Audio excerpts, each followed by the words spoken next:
Melanjutkan pada buku kita, beginilah seharusnya mendidik anak.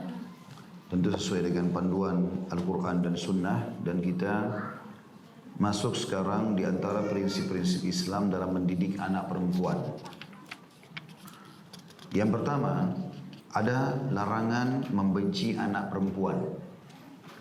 Mungkin kalau ada bapak ibu yang bertanya, kenapa harus ada subjudul seperti ini? Karena memang orang-orang Arab jahiliyah dulu dan Islam datang menghapus tradisi itu, mereka membenci kalau punya anak perempuan. Mereka menganggap kalau punya anak perempuan berarti tidak akan punya kedudukan di masyarakat. Paling tinggi kalau besar menikah selesai. Dia akan ikut sama suaminya, dia tidak lagi membawa nama-nama orang tuanya, gitu kan. Jadi walaupun itu disebutkan kepada ayahnya, tapi setelah menikah dia wajib patuh sama suaminya. Suaminya tadinya orang lain misalnya. Nah kemudian juga mereka punya di masa jahiliyah itu tradisi-tradisi yang keliru sekali. Selain mereka membenci anak perempuan, baik anaknya sendiri ataupun anak dari orang lain. Jadi ada pernikahan yang haram di masa jahiliyah. Maksudnya haram setelah Islam ya. Di masa jahiliyah itu ada pernikahan yang sebenarnya bukan nikah zina ya, tapi diistilahkan dengan pernikahan di masa jahiliyah. Sebagaimana Aisyah menjelaskan radhiyallahu anha masalah itu. Kalau ada laki-laki melihat seorang laki-laki yang lain punya kedudukan, ketampanan, kedudukan, apalah kekayaan segala macam, dia sengaja suruh istrinya bergaul biologi sama laki-laki itu. Suaminya yang perintahkan. Gunanya supaya mendapatkan anak dari si laki-laki itu, tapi nanti dinisbatkan kepada suaminya si perempuan ini. Dan ini tradisi yang ngawur, tentunya salah gitu. Dan subhanallah sudah hilang rasa cemburu dari hati suami-suami seperti ini sampai membiarkan istrinya digauli oleh laki-laki lain. Dan itu dia tahu. Bahkan setelah digauli oleh si laki-laki yang dia harapkan itu, maka si suami menjauhi istrinya, tidak menggaulinya sampai terlihat kehamilan. Kalau sudah hamil, baru dia kembali, dia mau gauli atau tidak. Dan tetap status istri dia misalnya. Nah ini juga, kalaupun ternyata yang lahir anak perempuan, tetap sama. Mereka membencinya, mereka bahkan membunuhnya. Lalu dicoba lagi dengan cara yang lain sampai dapat anak laki-laki. Seperti itulah. Jadi memang ada tradisi masa jahiliyah seperti itu. Ya. Dan Islam datang memuliakan kaum wanita. Sebagaimana sudah kita jelaskan di awal-awal bab kita. Bagaimana Allah subhanahu wa ta'ala turunkan surah khusus namanya surah An-Nisa. Bagaimana Allah muliakan seorang wanita sebagai anak perempuan. Sebagaimana akan kita bahas nanti insya Allah ini. Kemudian bagaimana dimuliakan sebagai seorang istri. Dengan dimuliakan sebagai seorang ibu. Semua dalam Islam punya kedudukan yang sangat tinggi tentunya. Bahkan dari sisi keadaan misalnya mereka haid ya, dan tidak sempat atau tidak ada sholatnya, tetap diberikan pahala yang sama dengan kaum laki-laki walaupun jumlahnya secara kuantitas lebih sedikit dari sumber-sumber amal-amal yang lainnya tentunya. Jadi itu sebab judul di sini kenapa ada penulis angkat larangan membenci anak perempuan. Ya, karena ada juga sampai sekarang masih ada laki-laki begitu ya. Masih ada orang tua begitu. Mereka berharap punya anak perempuan tapi tidak banyak, satu saja misalnya. Selebihnya pengen punya anak laki-laki. Karena berharap kalau laki-laki nanti akan membawa namanya dia menjadi tokoh masyarakat dan seterusnya. Padahal sebenarnya semua itu amanah. Tugas kita bagaimana meraih pahala jadi anak-anak, mau laki-laki mau perempuan terima, gitu kan. Dikatakan oleh penulis, aturan Islam menjelaskan bahwa anak perempuan adalah makhluk yang diciptakan Allah Ta'ala sebagai pelengkap bagi laki-laki dalam hidupnya. Karenanya mereka memiliki hak dan kewajiban. Rasulullah SAW bersabda, innaman nisa'u syaqa'iqur rijal. Sesungguhnya wanita itu adalah saudara kandung laki-laki. Islam pun mendorong untuk bermuamalah dengan wanita dengan cara yang terbaik. Memenuhi haknya serta tidak membencinya. Allah menggambarkan tentang keadaan orang-orang kafir Quraisy dulu, bagaimana mereka membenci anak perempuan mereka dalam surah An-Nahl ayat 58 sampai 59. Yang bunyinya a'udzubillahi minasyaitonirrajim wa idza busyira ahaduhum bil untha dhalla wajhu muswaddan wa huwa qadhim yatawara minal qaumi min su'i ma busyira bih ayumsikuhu ala hunin aw yadussuhu fit turab ala sa'a ma yahkumun. Dan apabila seseorang dari orang-orang Quraisy, kafir Quraisy tentunya, dari apabila seseorang dari mereka diberi kabar dengan kelahiran anak perempuan, wajahnya menjadi hitam dalam kurung merah padam, dan dia menahan sedih dan marah. Dia menyembunyikan dirinya dari banyak orang karena punya anak perempuan, jadi malu, nggak mau ketemu sama orang-orang karena orang tahu oh dia punya anak perempuan. Disebabkan buruknya berita yang disampaikan kepadanya, maksudnya bagi dia buruk kalau punya anak perempuan itu. Apakah dia akan memeliharanya, niatnya kembali kepada anak perempuannya, dengan menanggung kehinaan, terus saja disoroti di tengah-tengah masyarakat, atau akan menguburkannya ke dalam tanah hidup-hidup. Ketahuilah alangkah buruknya apa yang mereka tetapkan itu. Di dalam surah Zukhruf juga ayat 17 Allah mengingatkan atau menceritakan tentang keadaan mereka juga. A'udzu billahi minasyaitonir rajim. Wa idza busyira ahaduhum bima daraba lirrahmani mathalan dhalla wajhuhu muswaddan wa huwa kadhim. Dan apabila salah seorang di antara mereka diberi kabar gembira dengan apa, dalam kurung kelahiran anak perempuan, dengan apa yang dia jadikan sebagai perumpamaan bagi Allah yang Maha Pengasih, jadilah wajahnya hitam pekat karena menahan sedih dan marah. Tahu maknanya ayat ini teman-teman sekalian? Jadi orang-orang Quraisy itu berkata, malaikat itu adalah anak-anak perempuan Allah. Mereka mengatakan malaikat anak-anak perempuan Allah. Jadi mereka menisbatkan Allah punya anak perempuan. Sementara mereka sendiri merasa terhina kalau punya anak perempuan. Itu yang Allah katakan di sini. Saya ulangi ayatnya, coba renungi. Dan apabila salah seorang di antara mereka diberi kabar gembira dengan apa yang dia, maksudnya orang-orang kafir Quraisy ini, jadikan sebagai perumpamaan bagi Allah yang Maha Pengasih. Karena mereka bilang malaikat adalah anak-anak perempuan Allah. Jadi mereka disebutkan Allah punya anak perempuan. Kalau mereka mendapatkan anak perempuan, jadilah wajahnya hitam pekat karena menahan sedih dan marah. Rasulullah SAW bersabda, Inna Allah kariha lakum thalathan, uququl ummahat, wa wa'dul banat, wa man'un wahad. Artinya, sesungguhnya Allah, kata Nabi SAW, Allah membenci 3 hal terhadap kalian atau dari kalian. Yang pertama, durhaka kepada para ibu. Jadi perempuan dimuliakan sebagai anak perempuan, dimuliakan sebagai istri, dimuliakan sebagai ibu. Puncaknya tentu kalau dia menjadi seorang ibu. Karena anak-anaknya disuruh mendahulukan dia dari ayahnya, bahkan dalam sisi pelayanan. Juga mengubur hidup-hidup anak perempuan. Nah, ini tradisi jahiliyah sudah kita bilang tadi. Menahan dan juga menahan sesuatu yang seharusnya diberikan dan meminta sesuatu yang bukan hak. Ini termasuk juga larangan. Tidak boleh kita menahan apa yang hanya jadi haknya orang lain, misalnya hak waris, hak gaji dan seterusnya.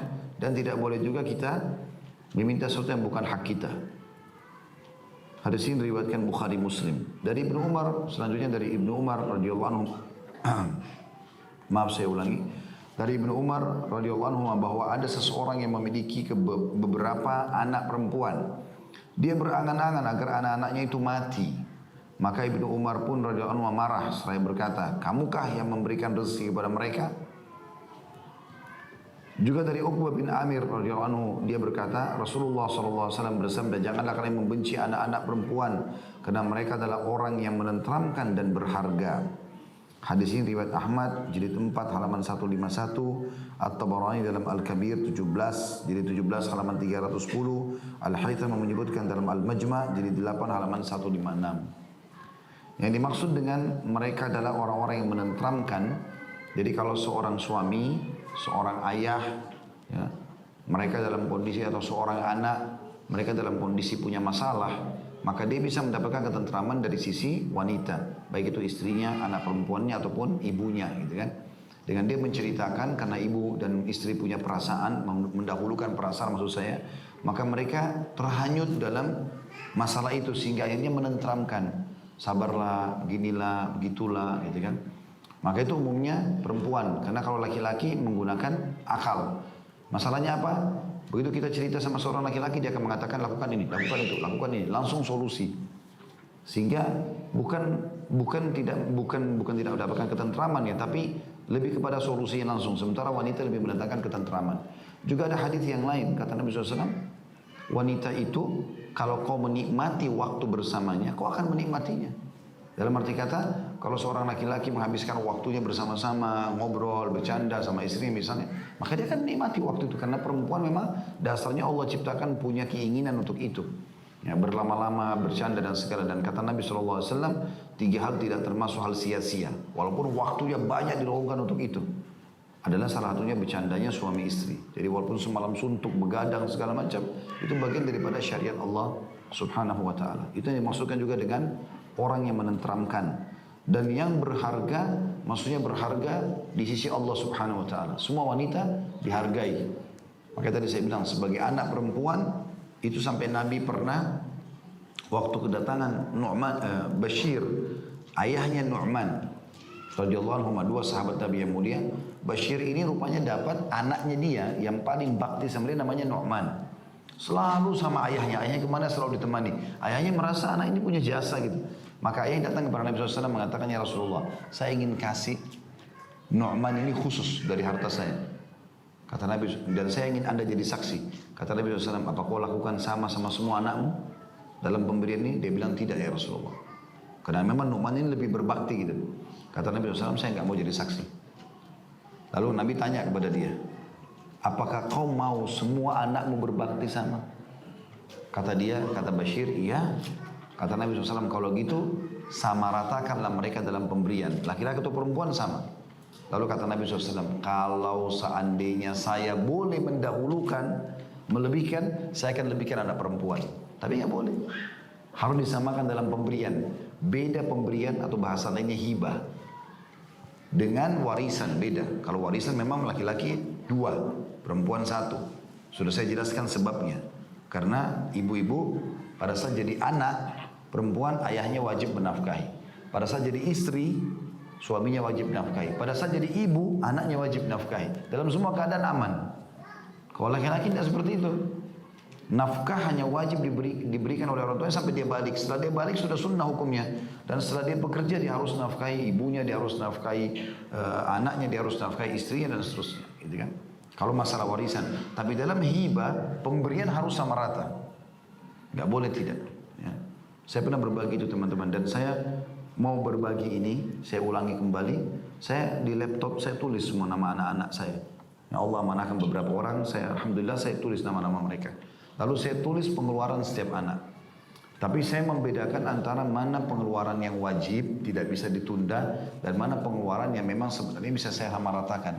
Kayak misal contoh, yang wajib itu seperti misalnya bayar SPP sekolah. Tentu yang SMP, SD, SMA misalnya, mereka punya SPP. Nggak mungkin SPP kita bayar 2 juta di sekolahnya, kita kasih juga yang masih bayi 2 juta, kan nggak mungkin. Karena itu sebuah kewajiban, nggak mungkin tidak gitu kan. Beli seragam, beli sepatu sekolah, beli buku-buku sekolah. Ini memang sudah nggak bisa kita samakan dengan saudaranya. Nanti saudaranya masuk atau saudaranya masuk di level sekolah yang sama, kita akan berikan juga sama. Dan itu juga ikuti perkembangan waktu. Mungkin nanti lebih mahal bajunya, mungkin nanti lebih mahal uang sekolahnya, kita nggak tahu masalah itu. Tapi pemberian harian misalnya, kita beli baju, kita beli sepatu, tapi bukan berhubungan dengan masalah sekolah tadi. Maka ini saya sama ratakan semua, baik yang bayi ataupun yang dewasa.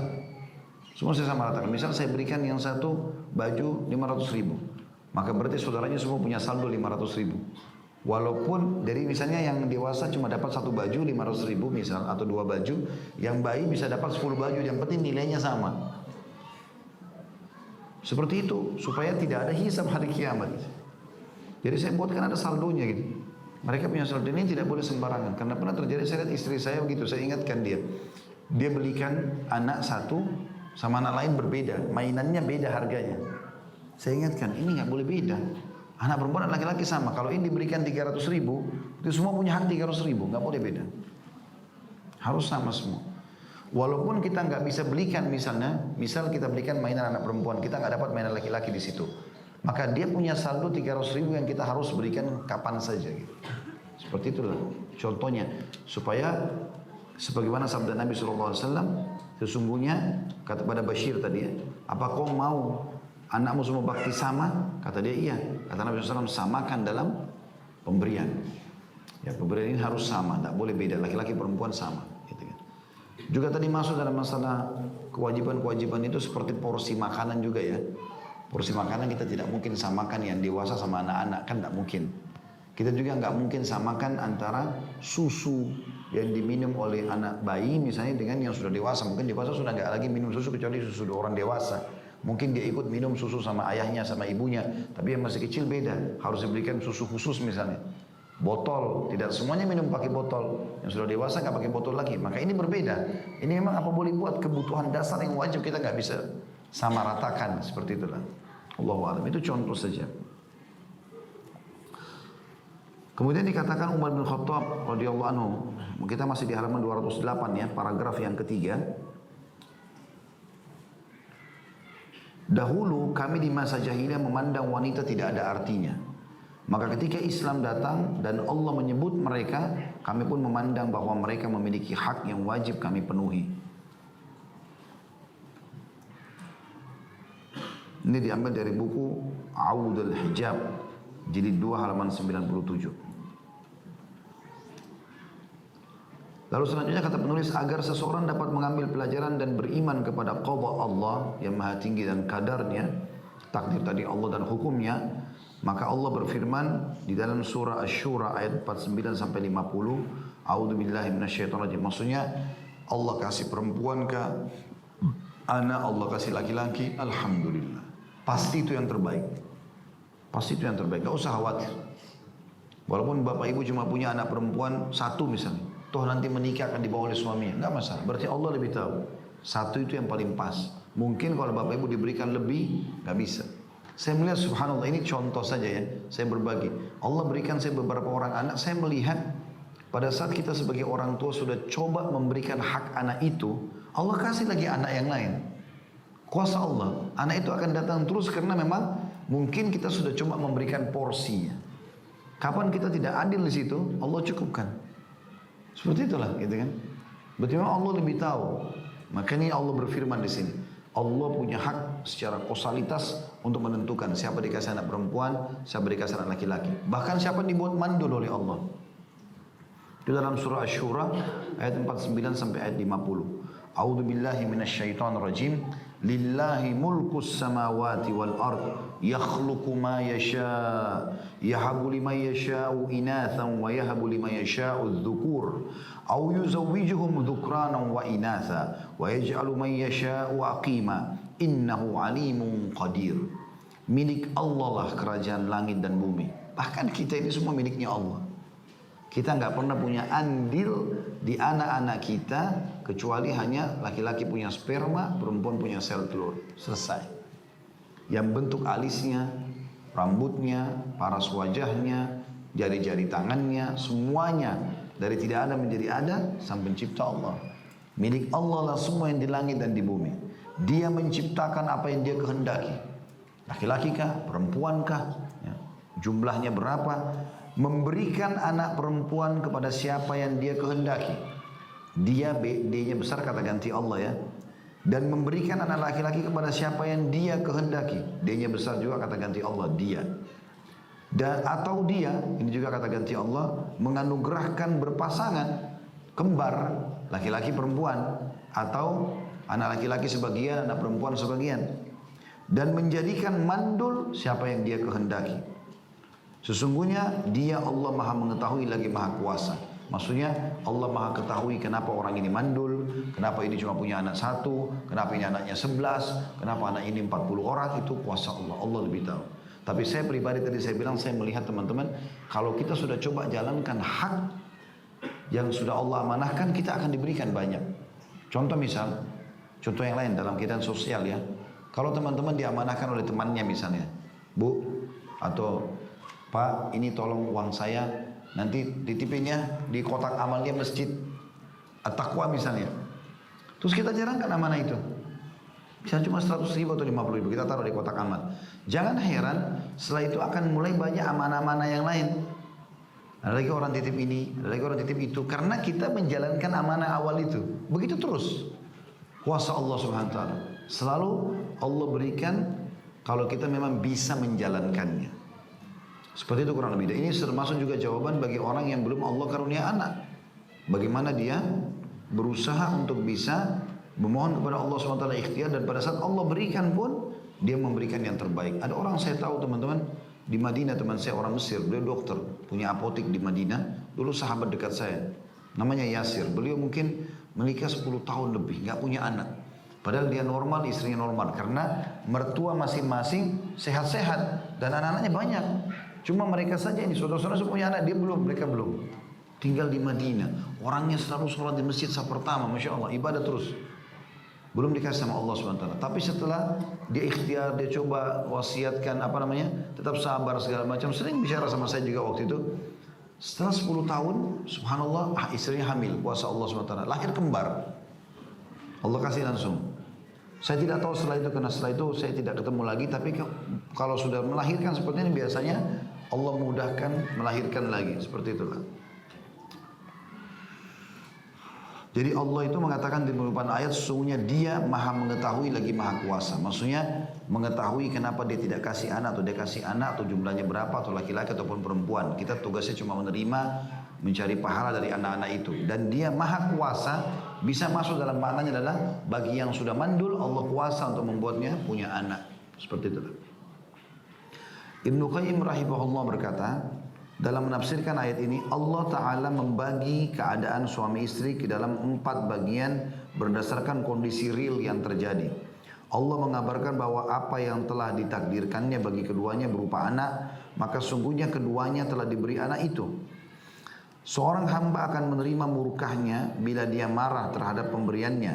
Allah Ta'ala memulai dengan menyebutkan wanita.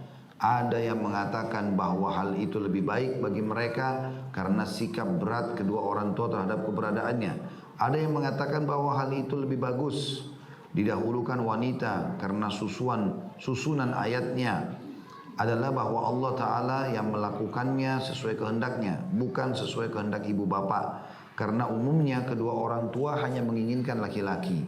Namun Allah Ta'ala mengabarkan bahwa dia menciptakan sesuai kehendaknya. Karenanya menyebutkan bagian yang dikehendakinya yang tidak diinginkan oleh kedua orang tua. Artinya kesimpulan dari apa yang disampaikan adalah Allah Ta'ala lebih tahu siapa yang dikasih anak perempuan, siapa yang dikasih anak laki-laki, siapa yang dikasih lebih banyak anak perempuannya, siapa yang dikasih lebih banyak anak laki-lakinya, siapa yang dikasih laki-laki semuanya, ada yang dikasih perempuan semuanya gitu kan. Ada juga yang tidak dikasih sama sekali. Allah SWT maha tahu masalah itu.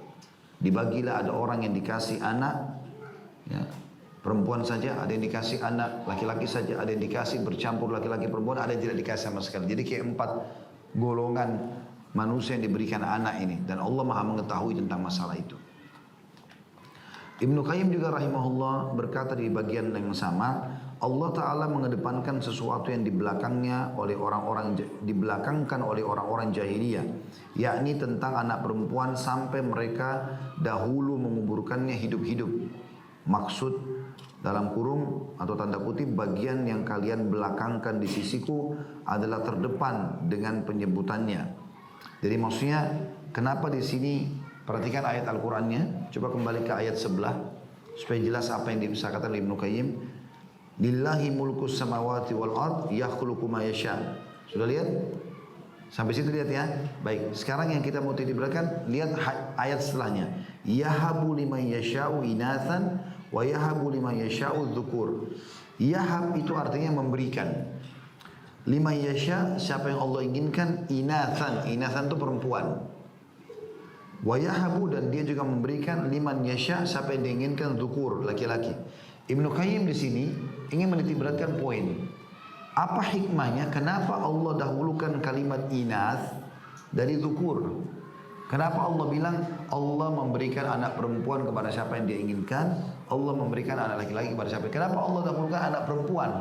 Padahal kecenderungan orang tua banyak ingin punya anak laki-laki gitu. Maka beliau mengatakan di sini, perhatikan kita kembali ke halaman sebelahnya. Ibnu Qayyim berkata, Allah Ta'ala mengedepankan sesuatu yang dibelakangkan oleh orang-orang jahiliyah. Maksudnya mereka anggap remeh perempuan. Maka Allah sengaja mengedepankan penyebutan inath karena mereka menghina wanita itu. Gitulah. Dan ini bukan berarti perempuan lebih baik daripada laki-laki, bukan. Tetapi Allah ingin menyinggung orang-orang jahiliyah itu yang kalian anggap remeh dulu perempuan, suka kalian bunuh-bunuh, itu kan ciptaanku. Maka Allah mendahulukan kalimat inath di sini. Saya ulangi lagi kata beliau, Allah Ta'ala mengedepankan sesuatu yang dibelakangkan oleh orang-orang jahiliyah, yakni tentang anak perempuan, sampai mereka dahulu menguburkannya hidup-hidup. Maksud tanda kutip kalimat bagian yang kalian belakangkan di sisiku, maksudnya anak-anak perempuan tadi adalah terdepan dalam penyebutannya. Perhatikanlah bagaimana Allah Ta'ala menakirahkan kata wanita, yaitu kata inathan tanpa alif lam. Sedangkan untuk laki-laki dimakrifatkan dengan menggunakan alif lam pada kata az-zukur. Maksudnya cacat yang disangka oleh orang-orang jahiliyah ada pada wanita dikedepankan, sedangkan cacat pada bagian terakhir dimakrifatkan. Karena ta'rif itu maksudnya adalah pernyataan bersih, sedangkan dia berfirman dia memberikan kepada orang-orang yang dikehendakinya, orang-orang yang pandai, yang ditokohkan bagian tidak samar bagi kalian. Kemudian karena disebutkan dua bagian itu secara bersamaan, dikedepankan laki-laki untuk memberikan masing-masing kedua belah pihak haknya berupa takdim atau penyebutan di depan dan takhir penyebutan di akhir. Dan Allah lebih mengetahui tentang maksudnya. Nakira di dalam bahasa Arab artinya sesuatu yang masih belum jelas, butuh penekanan. Dan ma'rifah itu adalah sesuatu yang sudah jelas. Ibnu Qayyim ingin menitikberatkan, perhatikan kembali ke ayatnya. Tadi yang kita terjemahkan, kita kembali ke lembaran sebelahnya supaya jelas apa yang dimaksudkan dalam paragraf ini. Yahabu liman yasha'u inatha. Perhatikan kalimat inath, dia enggak pakai alif lam. Sementara orang Arab kalau mau menitikberatkan sesuatu yang sudah diketahui, mereka pakai alif lam. Dima'rifatkan namanya. Ya. Misal contoh, saya mau ketemu sama teman saya di Masjid At-Taqwa. Kalau saya bilang dalam bahasa Arab, terjemahannya bisa bahasa Indonesia gini, ayo kita ketemu di Masjid At-Taqwa, misal. Ya. Sekarang kalau saya mau ketemu sama teman saya di masjid ini At-Taqwa, tapi saya tidak mau lagi sebut namanya At-Taqwa, karena saya sama teman saya sudah tahu. Saya tinggal bilang begini, ayo kita ketemu di Al-Masjid. Al-Masjid. Tidak usah sebut lagi At-Taqwa. Alif Lam ini sudah menggantikan itu. Jadi dia sudah jadi ma'rifah, dia sudah ditahu gitu loh. Seperti itulah. Nah, Ibnu Qayyim coba menjelaskan kenapa di sini perempuan inath tidak dipakaikan alif lam. Sementara az-zukur, perhatikan setelahnya, anak laki-laki pakai alif lam. Nah, beliau menitikberatkan bahwasanya Allah Subhanahu wa taala menyebutkan itu dan Allah lebih tahu maknanya karena orang-orang jahiliyah mereka ada di antara anak perempuannya yang sengaja dibiarkan hidup dan ada yang dibunuh. Mereka pilih siapa yang mereka mau. Misal dari kaumnya 3 anak perempuan nih, 2 dibunuh, 1 dibiarkan hanya untuk melanjutkan generasi manusia. Allah Subhanahu wa taala sengaja menitikberatkan tanpa alif lam, maknanya adalah semua anak perempuan sama. Tidak boleh sama sekali dibeda-bedakan, gitulah. Sementara anak laki-laki yang memang dasarnya sudah punya kedudukan di sisi mereka, sudah digunakan alif lam karena sudah diketahui memang mereka tidak akan pernah bunuh anak laki-laki mereka. Seperti itu kurang lebih makna daripada paragraf itu yang saya tangkap ya. Mudah-mudahan itu benar, saya coba memahami saja. Ibnu Qayyim rahimahullah melanjutkan perkataannya. Allah Ta'ala berfirman tentang wanita dalam surah An-Nisa ayat 19. A'udzu billahi minasyaitonir rajim. Fa in karihtumuhunna fa'asa an takrahu syai'an wa yaj'alallahu fihi khairan katsira. Jika kalian tidak menyukai mereka, maksudnya para istri ya, maka bersabarlah karena boleh jadi kalian tidak menyukai sesuatu padahal Allah menjadikan kebaikan yang banyak padanya. Tentu ayat ini turun kepada istri yang salah lalu diingatkan oleh suaminya. Kemudian dia mau mendengar, dia mau terima nasihat. Pada saat dia mau terima nasihat, dia mau berubah, maka Allah mengingatkan para suami, jangan kalian benci lagi istri yang sudah mau memperbaiki keadaannya. Karena bisa saja kalian benci sesuatu tapi Allah jadikan kebaikan yang banyak.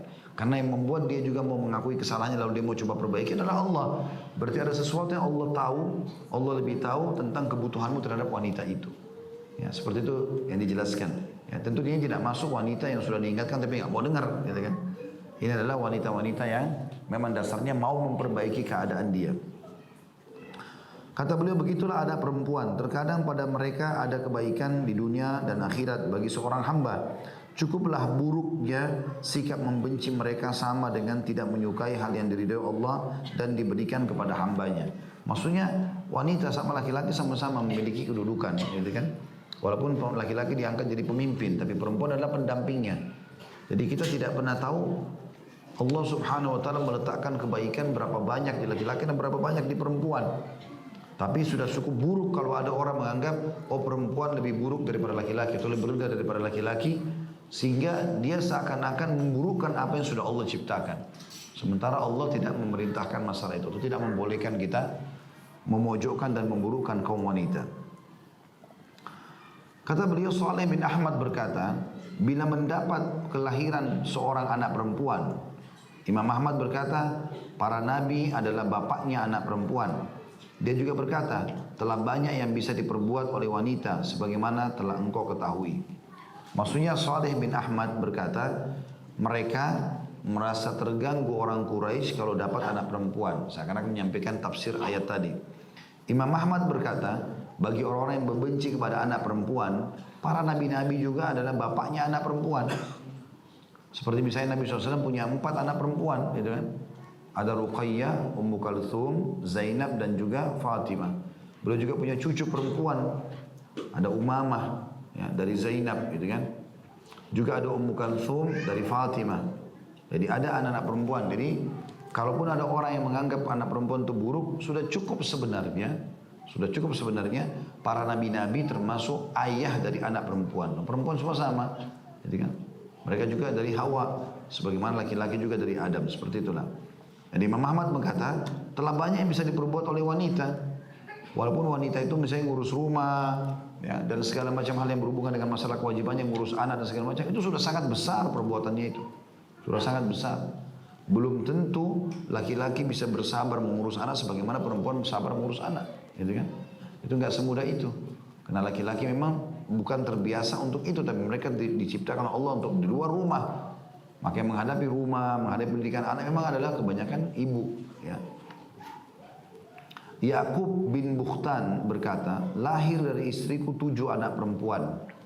Tiap kali lahir anak perempuanku maka aku masuk menemui Ahmad bin Hanbal. Lalu dia berkata kepadaku, wahai Abu Yusuf, para nabi itu bapaknya anak perempuan. Maka dengan perkataan itulah rasa sedihku menghilang. Maksudnya dia berharap dari 7 anaknya ini ada laki-laki, tapi semua Allah kasih perempuan. Maka dia merasa ada kesedihan. Bagaimana caranya konsultasi sama ulama? Datanglah kepada Imam Ahmad tanya. Maka Imam Ahmad mengatakan, ada apa kok sedih? Toh juga nabi-nabi adalah ayah perempuan. Ya, tidak ada sesuatu yang perlu dikhawatirkan. Toh laki-laki atau perempuan kita hanya punya status orang tua. Tugas kita mengejar pahala dari mereka. Gak usah merasa sedih. Kenapa anak saya perempuan semua? Kenapa laki-laki semua? Ya, kenapa tidak begini dan begitu? Kenapa tidak dapat kembar? Itu kuasa Allah. Tugas kita. Atau mungkin yang tidak punya anak. Allah lebih tahu masalah itu. Ya. Kata beliau, wahai saudaraku pendidik, ketahuilah bahwa manusia tidak memiliki sedikit pun pengetahuan tentang sesuatu secara mutlak. Maka Allah Ta'ala maha mengetahui lagi maha kuasa. Dia mengetahui segala yang akan terjadi dan yang telah terjadi, baik tentang laki-laki maupun perempuan. Terkadang anak perempuan menjadi kenikmatan bertambah kenikmatan, sebagaimana hal tersebut nampak jelas bagi kita. Bahkan terkadang anak laki-laki bisa menjadi azab bagi kedua orang tuanya, memaksanya untuk berbuat melampaui batas dan kekafiran, sebagaimana dalam kisah seorang anak yang dibunuh oleh Khidir dalam surah Al-Kahfi. Tahu kisah anak itu ya? Anak laki-lakinya ada orang dari satu orang tinggal di satu perkampungan, ayah ibunya adalah orang soleh. Kemudian anak ini selalu durhaka sama ibu ayahnya, kasar, keras, segala macam sampai memaksa orang tuanya kufur. Maka Allah perintahkan Nabi Khidir untuk membunuhnya. Dalam surah Al-Kahfi yang sering kita dianjurkan baca di malam Jumat gitu kan. Aturan Islam menghilangkan gambaran buruk tentang anak wanita dalam kurung dan melarang membenci mereka, menghalalkan cinta kepada sesuatu yang dicintai Allah Ta'ala dan diberikannya kepada kedua orang tua. Sesungguhnya kebaikan ada pada pilihan Allah dan dia dipilihkan buat hambanya, bukan pada pilihan hamba buat dirinya. Maksudnya Allah lebih tahu memilihkan buat hambanya sebagai pencipta, laki-laki kah, perempuan kah, dan seterusnya. Yang kedua yang harus difahami di sini, selain tadi yang pertama masalah anak perempuan, kita tidak boleh membenci anak perempuan. Yang kedua adalah persamaan antara laki-laki dan perempuan. Islam mendorong untuk berlaku adil. Ada footnote nomor 70 situ kecil di bawah. Adil tidak bisa diartikan secara mutlak dengan persamaan. Karena kalau menyamakan antara sesuatu yang berbeda adalah kezaliman. Adil adalah menempatkan sesuatu pada tempatnya atau memberikan hak kepada yang mempunyai hak. Tadi sudah saya bilang, kalau misalnya kita berikan makanan, pakaian yang kita bisa menyamakan nilainya, samakan. Tapi kita tidak mungkin samakan ukurannya. Misal contoh, jadi adil itu justru memberikan yang cocok, yang sesuai. Yang penting misalnya tadi, yang paling gampang nilainya misalnya. Karena tidak mungkin anak kita SMA, bajunya ukurannya besar, disamakan dengan ukuran baju bayi, nggak mungkin sama. Tapi kita bisa samakan dari sisi nilainya. Ya.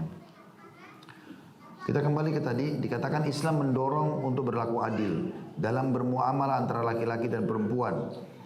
Baik dalam cinta, belajar, menuntut ilmu, pembagian warisan, serta seluruh hak. Mereka sama dalam cinta, sama dalam pemberian, dan sama dalam muamalah. Allah Ta'ala berfirman dalam surah An-Nisa ayat 1. A'udzu billahi minasyaitonir rajim. Ya ayuhan nasu ittaqu rabbakumul ladzi khalaqakum min nafsin wahidatin wa khalaqa minha zawjaha. Wa khalaqa minha zawjaha wa batha minhuma rijalan katsiran wa nisaa'a. Wattaqullaha alladzi tasaaluna bihi wal arham innallaha kana 'alaikum raqiba. Wahai manusia, kata Allah, bertakwalah atau tunduklah kepada Tuhan kalian yang telah menciptakan kalian dari diri yang satu, yaitu Adam alaihissalam.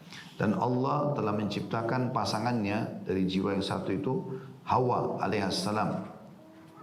Dan dari keduanya Allah memperkembangbiakan laki-laki dan perempuan yang banyak. Bertakwalah kepada Allah yang dengan namanya kalian saling meminta. Dan perihalalah hubungan kekeluargaan. Sesungguhnya Allah selalu mengawasi kalian. Beliau juga sallallahu alaihi wasallam bersabda, "Innaman nisa'u syaqa'iqur rijal." Sesungguhnya wanita itu saudara kandungnya laki-laki. Aturan Islam mengajarkan kepada para orang tua pendidik cara muamalah antara laki-laki dan perempuan dengan sama tanpa perbedaan antara keduanya. Bahkan Rasulullah SAW menjadikan persamaan antara laki-laki dan perempuan sebagai salah satu sebab masuk dalam surga. Abu Dawud meriwayatkan dari Ibnu Abbas radhiyallahu anhu, dia berkata, Rasulullah SAW bersabda, "Man kanat lahu untha falam ya'idha walam yuhinha walam yu'thir waladaha yakni dzukur adkhalahu Allahul jannah." Barang siapa yang memiliki anak wanita lalu dia tidak menguburkannya hidup-hidup, tidak menghinakannya dan tidak mengutamakan anaknya, maksudnya anak laki-lakinya, niscaya Allah akan memasukkannya ke dalam surga. Artinya kalau dia samakan antara anak laki-laki sama anak perempuan. Dari Nu'man ibn Bashir juga radhiyallahu anhu, dia dan ayahnya sahabat, dia berkata, bapakku memberikan kepadaku separuh hartanya. Maka ibuku Amrah bin Rawaha radhiyallahu anha berkata, aku tidak ridho sampai engkau angkat Rasulullah SAW sebagai saksi atas hal ini. Lalu bapakku pergi kepada Nabi SAW untuk mengangkat beliau menjadi saksi terhadap pemberiannya. Maka Rasulullah SAW bersabda kepadanya, maksudnya kepada Bashir, ayah Nu'man, apakah engkau juga melakukan hal ini kepada semua anakmu? Dia menjawab, tidak. Maka beliau SAW bersabda, bertakwalah kepada Allah dan berlaku adillah terhadap anak-anakmu. Kemudian bapakku pulang dan menarik kembali pemberiannya. Ini kisah tadi yang sudah saya sampaikan ya. Bagaimana Bashir merasa anaknya Nu'man lebih berbakti, maka dia mau kasih lebih. Dalam salah satu riwayat lain, beliau SAW bersabda, kalau begitu jangan kau angkat aku sebagai saksi, karena aku tidak mau jadi saksi terhadap kezaliman. Dalam salah satu riwayat lain dikatakan, kemudian beliau SAW bersabda, sukakah kamu kalau mereka atau anak-anakmu sama berbaktinya kepadamu? Maka Bashir mengatakan, tentu. Kata Nabi SAW, kalau begitu jangan lakukan. Hadis ini riwayat Bukhari jilid 5 halaman 211, nomor hadisnya 2587, Muslim jilid 3 halaman 1241, nomornya 1623. Maksudnya jangan kau lakukan, jangan kau berikan Nu'man ya, anaknya tadi yang dia mau lebihkan itu. Al-Bazzar, ini nama orang, meriwayatkan juga dari Anas radhiyallahu anhum, bahwa seseorang pernah berada di dekat Nabi SAW, lalu datanglah kepadanya putranya. Kemudian dia didudukkan di atas pahanya, maksudnya si putra tadi. Lalu datang pula putrinya, lalu dia didudukkan di depannya. Maka Rasulullah SAW bersabda, tidakkah kau menyamakan antara keduanya? Pangkuan saja harus sama. Kalau kita pangku anak laki-laki kita di kanan, anak perempuan di kiri. Semua harus dipangku. Kalau sekarang pergi ke luar rumah yang dipangku yang pertama, maka nanti kalau kita pulangnya pangku yang kedua dan seterusnya. Kecuali tentu kalau sudah besar, sudah bukan lagi umur-umur yang seperti ini, mungkin dia pun juga sudah malu berbeda. Ya. Kecermatan dan cara nabawi ini dalam mengatur muamalah antara anak laki-laki dan anak perempuan tidak dikenal oleh masyarakat manusia. Tidak diketahui oleh buku-buku dan undang-undang barat serta hak asasi manusia. Bahkan tidak terlintas di hati orang-orang yang menjuluki dirinya sebagai ahli dalam mendidik anak. Inilah aturan Islam dalam mendidik, menanamkan rasa cinta dan persamaan serta keadilan antara anak-anak. Aturan ini melempar jauh-jauh pemisahan kezaliman dan perbedaan antara anak. Karena inilah mereka saling mencintai dalam satu keluarga dan satu perwujudan Islami. Ya, biasanya anak-anak itu subhanallah secara alami nuntut itu supaya ada kesamaan di antara mereka. Misalnya kita berikan yang satu, oh kok itu diberikan saya tidak, gitu-gitu. Biasanya gitu, yang sudah punya anak tahu masalah itu sering kali. Makanya teman-teman kalau kita didik mereka terbiasa selalu sama kita berikan semua, mereka tidak saling tuntut. Ya, walaupun kadang-kadang masih muncul ego-ego ya. Saya biasa kalau berikan sama anak-anak semua, anak laki-laki sama perempuan, biasanya si kakak ini dia begitu lihat mainannya dia lihat sama, tapi ada beda warna. Maka dia coba negosiasi sama adiknya, jadi kan supaya mainan adiknya juga dicoba sama dia.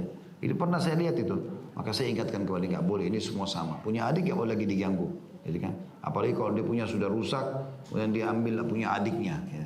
Itu biasa terjadi. Tapi ini kemungkaran, nggak boleh kita biarkan. Harus kita luruskan tentunya. Baik, selanjutnya kita akan masuk ke yang ketiga yang perlu difahami tentang masalah kedudukan wanita dalam Islam ini. Tadi sudah kita jelaskan yang pertama tadi, tidak boleh membenci anak perempuan. Kemudian yang kedua, wajibnya mempersamakan muamalah antara anak laki-laki sama anak perempuan. Dan yang ketiga adalah pahala mendidik anak perempuan. Syariat Islam tidak hanya membendung nafsu buruk saja pada diri manusia, namun juga menatanya. Dalam mendidik anak perempuan ada pahala besar yang akan didapat. Bersabar terhadap sikap mereka pun sama akan didapat pahala yang besar. Semua itu bertujuan untuk meredam rasa sakit kedua orang tua, membasahi hatinya dan menyadarkan keduanya betapa pentingnya usaha dan peran keduanya dalam mendidik mereka. Dari Anas radhiyallahu anhu bahwasanya Nabi SAW bersabda, barang siapa yang menanggung dua anak perempuan hingga keduanya balik, makannya, minumnya, pakaiannya, segala macam, maka akan datang pada hari kiamat aku dan dia seperti ini. Lalu beliau menghimpun kedua jarinya. Jadi ini tidak ada pada anak laki-laki ya, pada anak perempuan sebenarnya. Tapi kita harus rata memberikan. Tapi ini tandanya Islam memuliakan sekali anak perempuan. Sampai kalau dididik ya, anak perempuan itu misalnya orang cuma dikasih dua anak perempuan oleh Allah, dia didik sampai balik, maka dia akan bersama dengan Nabi SAW nanti di akhirat. Dan ini hadis riwayat Muslim nomor 2631, Tirmidzi 1917. Juga dari Aisyah radhiyallahu anha dia mengatakan atau dia berkata, seorang wanita datang menemuiku dengan membawa dua putrinya sambil meminta. Dia tidak dapati padaku selain sebuah kurma saja. Lalu aku memberikan kurma tersebut kepadanya. Dia pun membaginya untuk dua putrinya, sedangkan dia sendiri tidak makan. Jadi Aisyah cuma punya satu butir kurma. Ibu ini minta, dikasihlah kurma itu. Ternyata ibu ini juga masih lapar. Dia lapar sebenarnya. Tapi karena dia punya dua anak perempuan, dipotong dua lah kurma itu dikasih kedua anaknya. Sementara dia sendiri nggak makan. Kemudian dia bangkit lalu keluar. Maksudnya setelah terima itu dia pergi. Karena apa yang dia minta sudah nggak ada lagi, cuma satu butir kurma. Lalu Nabi SAW masuk menemui kami. Dan aku memberitahukan hal tersebut kepada beliau. Maka beliau SAW bersabda, atas sikapnya ibu itu tadi. Dia pun lapar, tapi dia kasih kepada anaknya dulu untuk makan. Barang siapa yang diuji dengan diberikan anak-anak perempuan, lalu dia berbuat baik kepada mereka, niscaya mereka akan menjadi tirai baginya dari api neraka. Hadis ini riwayat Bukhari jadi 3 halaman 225, Muslim nomor 2629. Nah, jadi anak perempuan itu luar biasa bisa menjadi tirai dari api neraka pada saat kita betul-betul memberikan haknya. Juga Aisyah berkata radhiyallahu anha, tentu ini teman-teman sekalian di riwayat yang sebelum sudah pernah saya kasih contoh-contoh ya. Karena ada biasa di antara ibu-ibu ya mungkin karena dia lapar, ada makanan favoritnya, si panas-panas dihidangkan di meja, terus anaknya mau ambil misalnya tempe, pukul tangannya, ibu aja belum makan gitu ya. Ini bakhil ya. Padahal sebenarnya harusnya didahulukan, biarin dia makan gitu. Didahulukan, contoh saja gitu. Dari masuk makanan di kulkas, taruh anak-anak makan, marah-marah, seakan-akan sudah kehilangan anggota tubuhnya gitu. Padahal cuma makanan yang bisa dibeli. Siapa yang makan makanannya ibu sini? Siapa yang makan mana? Si fulan marah-marah dipukul. Kenapa harus dipukul? Ya kan? Mereka karena Allah jadikan status anak, jadi mereka menghormati kita. Kalau tidak sudah pergi. Kalau bapak ibu naudzubillah, mudah-mudahan sini tidak ada. Kalau ada yang menghadapi anaknya begitu balik, lebih suka di luar rumah sama rumah temannya, kasusnya kena anda bakhil di rumah. Pasti itu. Kapan di rumah itu dia mau makan bisa, orang tuanya selalu rangkul, kebutuhannya dipenuhi, nggak mau dia keluar rumah. Dia nggak mau keluar rumah. Bahkan dia betah di rumah, dia lebih suka daripada teman-temannya. Tapi kalau kita selalu kerjanya cuma tahu marah, pelit, segala macam hal, dia hanya tinggal karena terpaksa. Ya, anak itu karena terpaksa. Begitu dia dapat alam luar, mana teman-temannya dukung dia segala macam apa yang buat, dia tinggalkan rumah.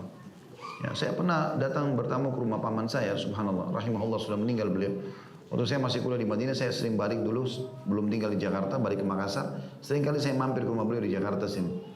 Maka ada anaknya beliau, sepupu saya, itu punya teman selama berbulan-bulan tinggal di situ. Nggak pernah pulang ke rumah orang tuanya gitu. Ternyata memang orang tuanya sibuk sendiri dengan alamnya.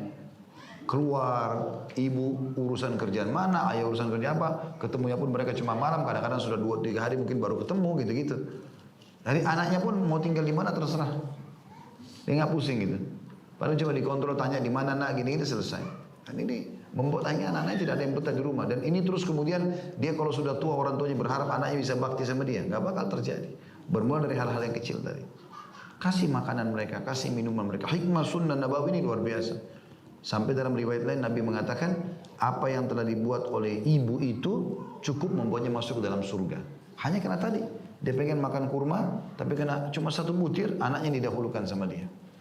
Seperti itulah. Ya. Dari Aisyah radhiyallahu anha dia berkata, seorang wanita miskin datang kepadaku sambil membawa kedua anaknya. Lalu aku memberikan kepadanya 3 buah kurma. Kalau tadi riwayat pertama kan 1 kurma, sekarang ada 3 butir kurma. 1 untuknya dan masing-masing dari kedua anaknya. Masing-masing 1 berarti. 1 untuknya dan masing-masing dari kedua anaknya sebuah kurma. Ketika dia hendak memakan kurma tersebut, kedua anaknya meminta kurma yang ada padanya. Wanita itu pun membelah kurma yang hendak dimakannya untuk diberikan kepada kedua anaknya. Hal itu membuatku heran. Aku pun menceritakan hal yang dilakukannya kepada Nabi SAW. Maka beliau bersabda, sungguhnya Allah telah mewajibkan surga baginya karena perbuatannya itu, atau membebaskan dari neraka karena perbuatannya itu. Hanya dahulukan makannya anak. Jadi kita sebagai orang tua malah sabar. Kalau mereka sudah kenyang baru gitu. Saya pernah ingatkan istri saya begitu, anak-anak kan makan, kan di rumah kan banyak cemilan, kan makan ini makan itu. Nah dia bilang, anak-anak ini nggak kenyang-kenyang makan terus. Nggak apa-apa, biarin makan. Kenapa memang? Kalau mereka sudah kenyang pasti nggak mau makan lagi. Selama masih minta berarti masih butuh. Pahala kasih. Apanya yang susah gitu? Kenapa harus perhitungan gitu? Ini mendahulukan kurma saja buat anaknya. Nabi jamin baginya surga. Dalam riwayat ini juga dikatakan atau membebaskan dari neraka. Dan dari hadis Ayyub ibn Bashir al-Ansari dari Abu Sa'id al-Khudri radhiyallahu anhuma bahwa Rasulullah SAW bersabda, tidaklah seseorang memiliki 3 anak perempuan atau 2 anak perempuan atau 2 orang saudari perempuan, saudara perempuan ya. Lalu dia bertakwa kepada Allah dalam urusan mereka dan dia berbuat baik kepada mereka, melainkan dia akan masuk surga. Hadis ini riwayat Ahmad di nomor 5100. Hadis ini diriwayatkan oleh Ahmad dalam musnadnya di jilid 3 halaman 42 dan halaman 97. Abu Daud juga menyebutkan dengan riwayat yang mirip di nomor 5148. Bukhari dalam Adab Mufrad juga menyebutkan nomor 79. Al-Humaydi juga meriwayatkan dari Sufyan, dari Abu Salih, dari Ayyub bin Bashir, dari Sa'id ibn Ayyash, dari Abu Sa'id, dari Nabi SAW beliau bersabda, barang siapa yang memiliki 3 anak perempuan atau 3 saudara perempuan, atau 2 anak perempuan, atau 2 saudara perempuan, baik 2 atau 3 ya, anak perempuan atau saudari perempuan gitu. Lalu dia memperbaiki pergaulannya, baik sama mereka, dia memperbaiki pergaulannya terhadap mereka dan bersabar serta bertakwa kepada Allah dalam urusan mereka, niscaya dia akan masuk surga. Hadis ini riwayat Abu Daud nomor 5147, Tirmidzi 1913 dan Bukhari sebutkan dalam Adabul Mufrad jilid 1 halaman 162. Juga Abu Hurairah meriwayatkan dari bahwa Rasulullah SAW bersabda, barang siapa yang memiliki 3 anak perempuan, lalu dia tetap bersabar menanggung mereka atau terhadap kesusahan dari mereka, niscaya dia akan masuk surga. Jadi semua arahnya kepada surga bagi orang-orang yang berbuat baik dengan anak perempuannya. Tentu sekali lagi bukan berarti anak perempuan lebih baik daripada anak laki-laki. Semuanya baik, tidak anak laki-laki perempuan. Tapi di sini ingin ada bantahan jelas kepada perilaku orang-orang Quraisy yang dulu bahkan bukan cuma sekedar membenci anak perempuan, bahkan membunuh mereka. Dalam sebuah riwayat disebutkan juga bahwa dia pun bertanya, wahai Rasulullah, bagaimana kalau hanya memiliki 2 anak perempuan saja? Karena tadi Nabi kan bilang 3 anak perempuan. Maka beliau bersabda, 2 juga menjadi penyebab masuk ke dalam surga. Lalu dia bertanya, wahai Rasulullah, bagaimana kalau hanya 1 anak? Maka kata Nabi SAW, 1 anak juga sama. Anak perempuan 1 pun dididik dengan baik, ya, sampai dia menikah diserahkan ke suaminya, dijamin surga orang tuanya. Al-Baihaqi meriwayatkan dari Auf bin Malik bahwa Rasulullah SAW bersabda, barang siapa yang memiliki 3 anak perempuan, lalu dia memberi nafkah mereka hingga mereka balik atau bermimpi basah yang menunjukkan bahwa mereka sudah dewasa, maka mereka akan menjadi penghalang dari neraka. Jadi ada riwayat yang menjelaskan sampai mereka balik, ada riwayat juga menjelaskan sampai mereka menikah, gitu kan? Dari Ali bin Al-Madini, dari Auf bin Malik Al-Ashja'i, bahwa radhiyallahu anhum, bahwasanya Rasulullah SAW bersabda, tidaklah seseorang hamba mukmin memiliki 3 anak perempuan, lalu dia memberikan nafkah kepada mereka sampai mereka balik atau bermimpi basah, melainkan mereka akan menjadi penghalang baginya dari neraka. Seorang wanita bertanya, wahai Rasulullah, bagaimana kalau 2 anak? Maka beliau bersabda, 2 anak juga. Kalau riwayat sebelum tadi lebih bagus lagi, ya, 1 anak pun cukup, bisa. Nah, ini semua tentu membantah orang-orang yang tidak suka punya anak perempuan, gitu ya. Dari Uqbah bin Amir radhiyallahu anhu, dari Nabi SAW, beliau bersabda, barang siapa yang memiliki 3 anak perempuan, lalu dia tetap bersabar terhadap mereka, memberi mereka makan, minum, dan pakaian kepada mereka dari jerih payahnya, niscaya mereka akan menjadi penghalang baginya dari neraka pada hari kiamat. Hadis ini riwayat Ahmad jilid 4 halaman 154, Ibnu Majah 3669, Al-Bukhari sebutkan juga dalam Adab Mufrad nomor 76, dalam silsilah hadis sahihah disebutkan oleh Syekh Albani di nomor 293 sama 107, juga disebutkan dalam Sahih Al-Jami' As-Saghir jilid 2 halaman 6488. Jadi kesimpulan apa yang kita bahas tadi adalah kalau punya anak perempuan lalu berbuat baik sama mereka, tentu tidak boleh dibedakan sama laki-laki juga, tapi khusus anak perempuan pahalanya jauh lebih besar. Pahalanya jauh lebih besar. Cuma dalam muamalah kita harus disamakan. Ini tentu bantahan sekali lagi sangat tegas bagi orang yang membenci anak perempuannya. Saya pernah berbagi kisah itu ya. Salah satu guru kami yang kami hormati ya, dan sahabat dekat Dr. Ziyad Abadi, beliau pakar hadis dari Jordan, beliau cerita itu. Beliau mengatakan, dulu saya waktu pertama nikah tidak mau punya anak perempuan. Saya berharap, dia bilang, saya berdoa sama Allah, ya Allah, jangan kau karuniakan aku anak kecuali laki-laki. Maka 5 kali istrinya hamil gugur semua.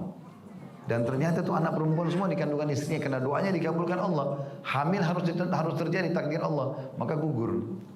Dia bilang sampai saya datangin guru saya Syekh Albani, lalu saya bertanya langsung karena beliau murid langsungnya. Maka Syekh, dia bilang, Syekh doakan saya. Kata Syekh, semoga Allah karuniakan kau keturunan yang baik. Laki-laki atau perempuan sama. Maka saya pun mulai terima dan saya mulai berdoa, saya tidak minta lagi anak laki-laki saja. Sekarang Masya Allah anaknya mungkin 5 atau 6 antara laki-laki dan perempuan. Allah SWT berikan begitu. Jadi kita serahkan kepada Allah SWT, tugas kita hanya sampai mereka dewasa. Dan kita sebagai orang tua hanya sampai ajal kita datang.